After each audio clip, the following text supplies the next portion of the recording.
The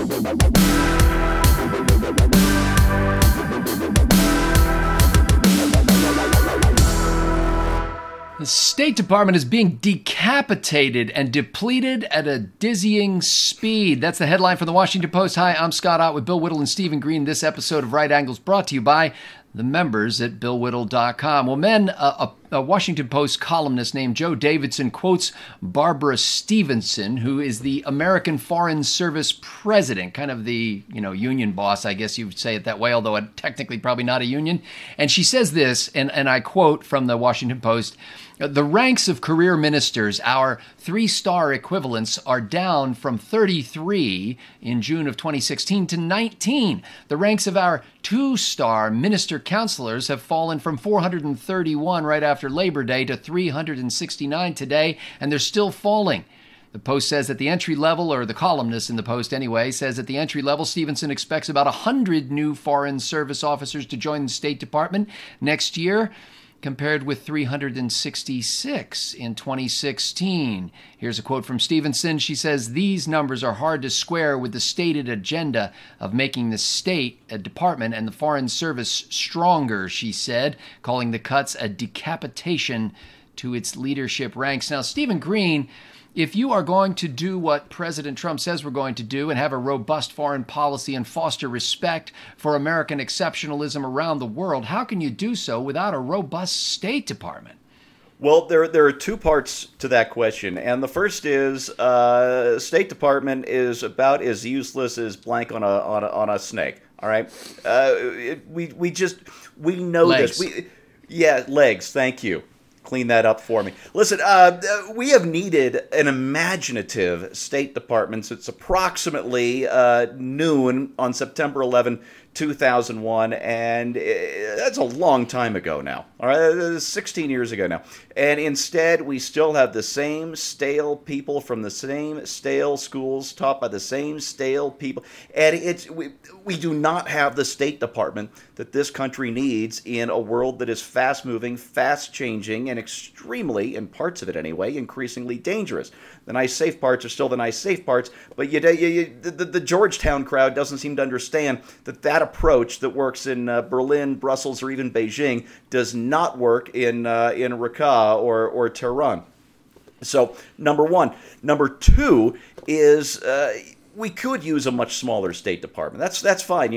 We corporations shed white-collar workers like crazy starting in the early 90s with real computerization, and they're stronger for it, not weaker, stronger. The problem in state isn't that there are all these empty desks. We could use more empty desks. The problem is we've got too many Obama holdovers, and you want to talk about the drabbest, most stale thinkers around. 8 years of that stuff, and they're still entrenched. If Rex Tillerson wants to have a meaningful tenure at state, it's not that he has to hire a bunch of new people, it's that he's got to fire those Obama holdovers, and I don't understand what's taken him so long. Well, the State Department data indicates that there are 13,873 Foreign Service employees today compared to 13,980 in 2016. So, Bill Whittle, the U.S. Foreign Service is down to its last 13,873 employees. I thought President Trump wanted to make America great again. This woman writes about all this stuff like it's a bad thing. I don't really know what I can say that didn't get covered by Steve. Obviously, a State Department needs a certain amount of personnel. I suspect 13,000 is a little high. The fact that a career bureaucrat in the federal government is lamenting the fact that fewer bureaucrats are coming into the federal government is, to me, welcome news and terrific. I suspect, and this is the part I think is actually a little interesting, I suspect that what's happening to state is a mirror of what happened to defense under Obama, and likewise, the current situation at defense is somewhat similar to what state was under Obama. People were forced out of the military during the Obama presidency. They weren't just cashiered. A few of them were simply just cashiered. But basically what they did was they tried everything they could to make it intolerable for an honorable warfighter to remain in the Defense Department, either as a serving soldier in the field or as any kind of upper-level officer. They made it so antithetical to what they were trained to do and what they believe their mission is that the best soldiers we had just left, and they haven't come back. If that is what's happening at state, then that's nothing but good news, because the people who are leaving and the people who would normally come in and are not coming in are the people that have allowed North Korea 8 years of nuclear development. They're the people that put $800 million on a pallet and flew it to the Iranians for them to use to develop their nuclear weapons. This is the same State Department that basically lost the Wan War in Iraq. Same State Department that's done all of these horrible things. It's just useless, worthless diplomats of a philosophy, as you said, of a philosophy that is just simply so outdated. It's not 8 years old.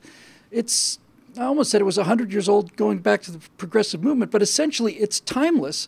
This belief that if we're nice to people who are enemies, who live in dominance-based societies, this belief that if we're nice to bullies and tyrants undoubtedly goes back to Babylon. It just has to. And to get rid of people like that is actually not only good for American diplomacy, it's also making all of us safer. Because, look, I would rather have a situation that's handled by state rather than by defense in terms of if there's a pressing crisis. If we can keep it to diplomatic terms, that's better for everybody.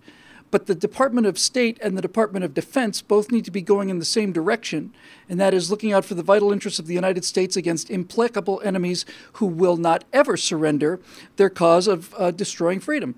So if you want to get rid of all the people that don't believe in this pretty simple stuff, then I think I think it's a blessing. Goodbye, good riddance, and take your attitude with you. You know, you're in a bad situation during the Obama administration when the Secretary of State was not even as smart as Gollum. I mean, at least Gollum understood we be nice to them if they be nice to us. I will say that the former Secretary of State wasn't as lifelike or realistic looking as Gollum. It's amazing things they can do with CGI these days. Well, there's a Title 22 in the U.S. Code, Section 2651, under the topic of foreign relations and intercourse, Chapter 38, and it says this: Establishment of Department of State. There shall be at the seat of government an executive department to be known as the Department of State, and a Secretary of State who shall be the head thereof. And that's it. And frankly, when it comes to staffing, I think that's fine right there. I mean, there's a Secretary of State. Yeah. What else do you need? And in fact, I can't remember the exact number, but I know the number was less than 4 in the State Department when Thomas Jefferson was Secretary of State. Now, there were only 13 states back then, and now there are like 4 times that many. So if he needs to have 16 staff members at the State Department, that's fine with me too. You just know the disease that's going on at the State Department and elsewhere in the federal government when you read a quote like this. And this was also from that same Washington Post story. Reflecting declining spirits at state, one longtime Foreign Service officer decided to quit because she no longer feels appreciated, let alone indispensable. Indispensable. It's not over yet. Oh. She's still on the payroll, so she spoke to not be anonymously, to not be identified. So she's not feeling appreciated. She's not feeling indispensable anymore, but she will cash the check. And I think that there are too many rent-seeking bureaucrats in the organization already. And in all seriousness, 13,873 staff people to represent the United States around the world. You would think among 13,873, or actually 890 something during the Obama administration, there would be maybe one of them who spoke Russian well enough to spell it reset correctly Bingo. on a button. Is it possible? Yeah, I measure the results, not the input. If you say, well, to have a strong foreign policy, we need to have 14,000 State Department employees. No. To have a strong foreign policy, we need to have peace because our enemies fear us and our allies respect us. And I don't care if that takes 4 people like it did under Thomas Jefferson's leadership or 14,000 people, but I suspect it's a number closer to 4 than to 14,000. For Bill Whittle, Stephen Green, and the entire Right Angle team, I'm Scott Ott. Thanks to the members at BillWhittle.com for making this possible.